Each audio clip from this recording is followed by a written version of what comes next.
గత 20 ఏళ్ల కిందట కమ్మదూరు మల్లేశ్వర స్వామి ఆలయానికి భక్తాదులు వచ్చేవారు కాదు.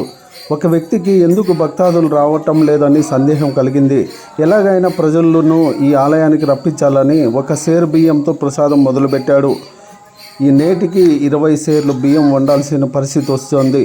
ఆ ప్రసాదం స్టార్ట్ చేసినప్పటి నుండి భక్తాదులు ఆలయానికి తండోపతండాలుగా ప్రతి సోమవారం వస్తున్నట్లు ఆయన తెలుపుతున్నారు. ఈ ఆలయం చోళరాజుల కాలంలో నిర్మించబడింది. అనంతపురం జిల్లాలోనే అత్యధిక ప్రాధాన్యత ఉన్న ఆలయం ఇది.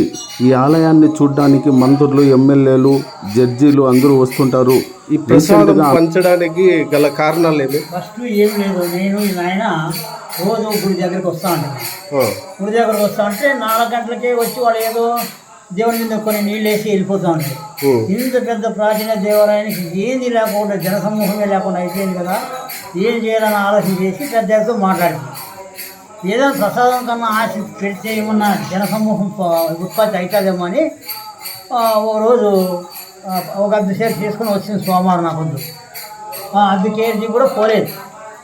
2వ వారం అట్లా చేసింది, 3వ వారం కూడా అట్లా చేసింది. లాస్ట్కి మన సాయిబాబా గుడి దగ్గర అక్కడ పోయి పిల్లలందరూ పిల్లంపించి వాళ్ళకి అందరూ ఇటు సోమవారం ప్రసాదం పెడతాం కూడా, గుడికి అందరూ రాండి అని చెప్పేసి ఆ పొద్దున్న అర్ధ షేర్తో మొదలుకొని ఈ పొద్దు 20 కేజీ పోతుంది. ఇది ఏమి అంటే మాకు ఆయన సొంత కాపాడుకొని వచ్చినాడు కాబట్టి మేము ఆయన సేవ చేస్తాం. అది